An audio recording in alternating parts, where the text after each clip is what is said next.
Okay, so when I was 13, I thought I was about my business, especially doing Girl Scouts and selling Girl Scout cookies.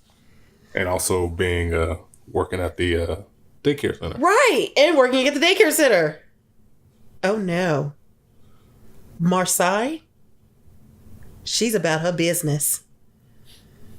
Hey guys, it's Daria and Spotted Menace. And of course we're back for another Kaiju cinematic destruction. We have Little D. Play my music. Let's all go to the lobby. Let's all go to the lobby. Let's all go. Let's all go. Let's all go to the.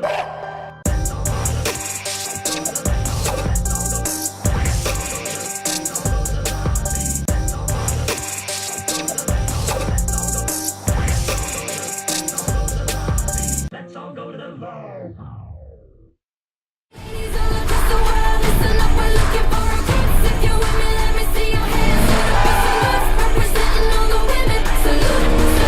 What is going on?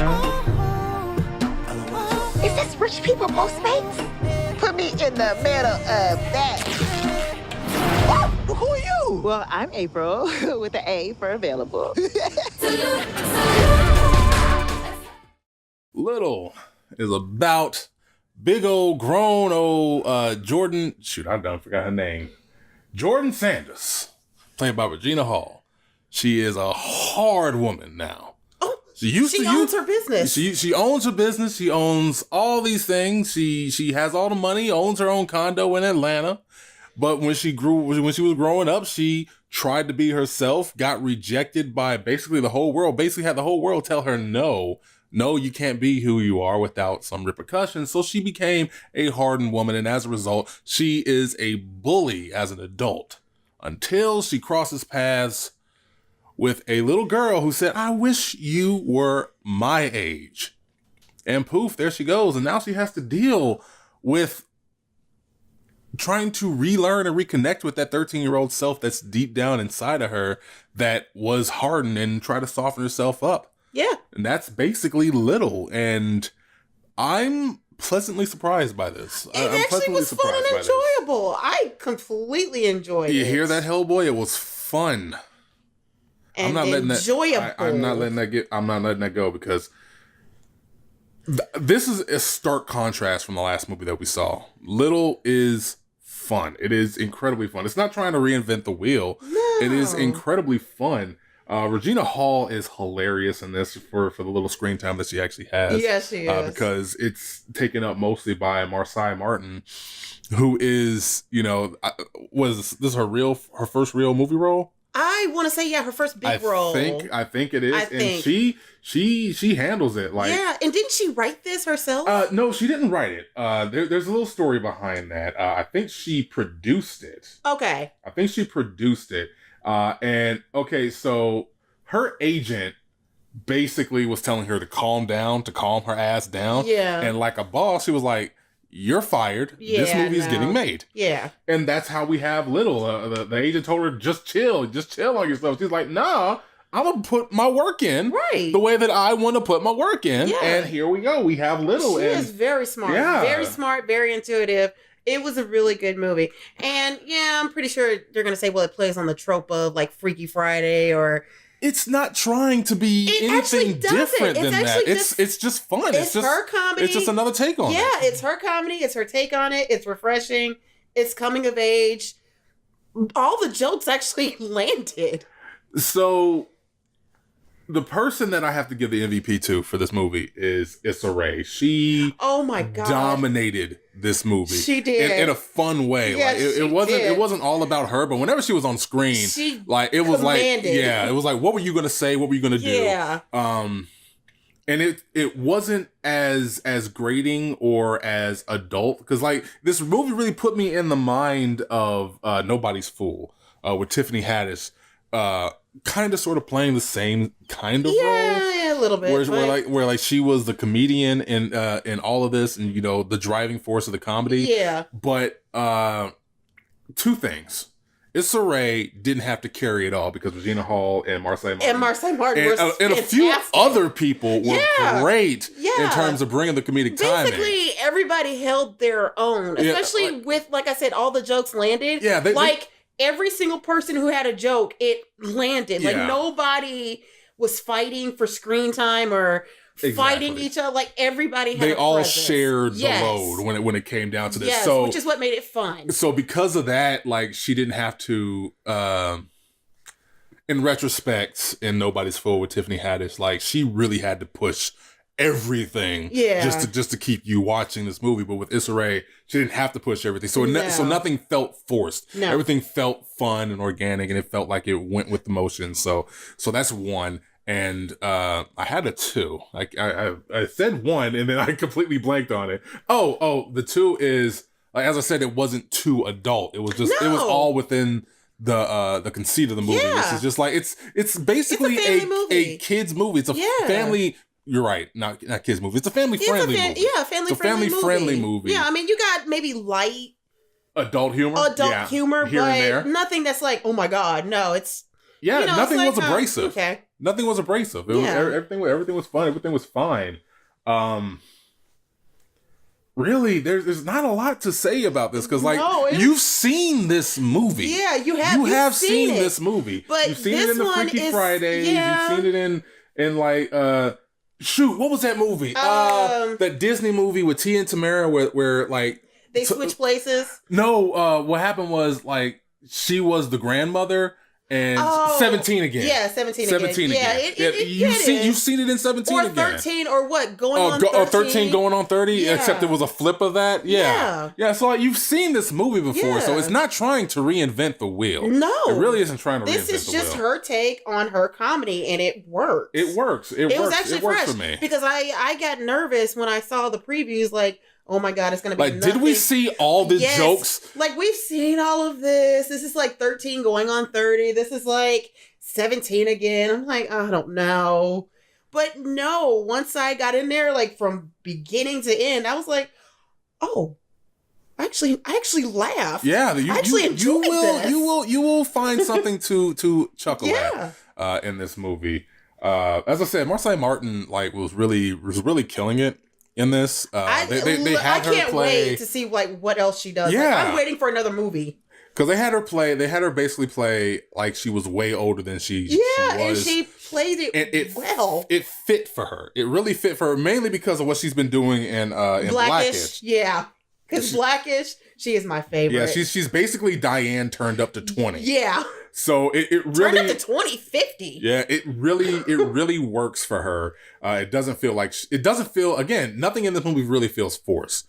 It's not a perfect movie because there are some spots here and there that kind of slow you down. Like towards the end, you're waiting for the wrap up and it's kind of taking its time to try to get there. I will applaud it for the way that the movie ended. Yeah, they didn't rush the movie. It didn't feel rushed. They didn't rush the movie. They didn't rush the ending. They gave you the ending. Yeah, I know, like in some parts in the middle, it did kind of slow down a little bit. And then again, toward the end, it kind of slowed. And he was like, okay, we can kind of speed this up a little bit. We got it. Yeah. But it's still, I appreciated that because it wasn't rushed. It didn't feel rushed. No. But I like the way that I like how they got to the resolution at the end of the movie. Yeah. It could have easily played on tropes and had you like clapping your hands because like, oh wow, the kids saved the orphanage by doing the dance contest. And they really could have easily did that.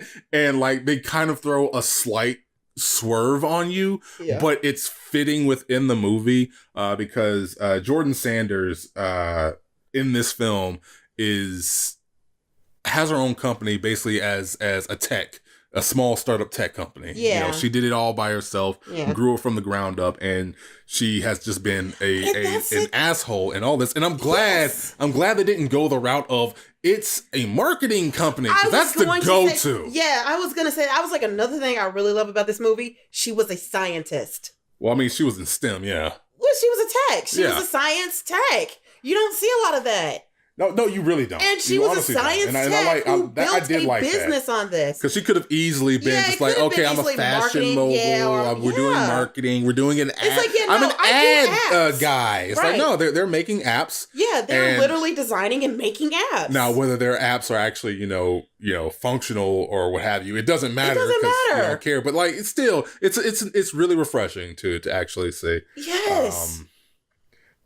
Really, and Issa Rae plays her assistant in all of this, and again, she's perfect as the comedic, forerunner in all of this. Yeah, she is. She's perfect as that, because like the very second that she actually is actually on screen, she steals it immediately. Yeah. Because like the immediate jokes that are there are, her boss is a hard ass, but she still retains that sort of dignity that you wouldn't expect from most characters in that position. There's really like also I will throw this before we start to go to our scores, because really there's not much more to say on this movie. You know what else I really love what's before you go into that? They wore their natural hair. Oh God, there was a lot of that. And I loved it. Loved it so all much. of it. It was no weave. It was no. They were natural. There was a lot of natural hair in this. Oh my God. I was like, oh, thank God. But one thing I really did like in this is there were love interests, but they were not the focal point of this movie. Another thing. They were like super side. They were super, like the dudes that were trying to play the love interests were way off to the freaking side. Yeah, they were. And in the perfect kind of way. Yeah, they were. Like they didn't dominate the storyline. There were some moments where they had to be included, of course. Well, yeah. But like they weren't there. It wasn't like, oh man, I have to get the guy. I have to, Yeah. It's like my life isn't complete unless I get the guy. Yeah. And like there wasn't any of that tropiness in there. There wasn't a lot of that. So it really felt like this was refreshing and fun and enjoyable. And honestly, I'm gonna let you go first. I'm gonna let you go first. Okay, this movie was fun. It was enjoyable. You should go see it. I give it 3 stars. I'm gonna surprise people. You're gonna give it 4, aren't you? I'm gonna give it 4. That's fair. Because I honestly could not come up with a reason not to give it a high score. Because again, this movie was designed to try to make me laugh. Yeah, I laughed. This movie was designed, to really feel like it had a particular creators, plural, fingerprints on them, and I felt it. I felt it. It had it. It was enjoyable. It really made me. I kind of want to see this movie again. I do too. I actually do. I kind of want to see this movie again. I do too. So you know what? I'm cool with a nice solid 4. Yeah. Like this movie is maybe not a must see. But it's a go see. Hit it up at a matinee. Yeah.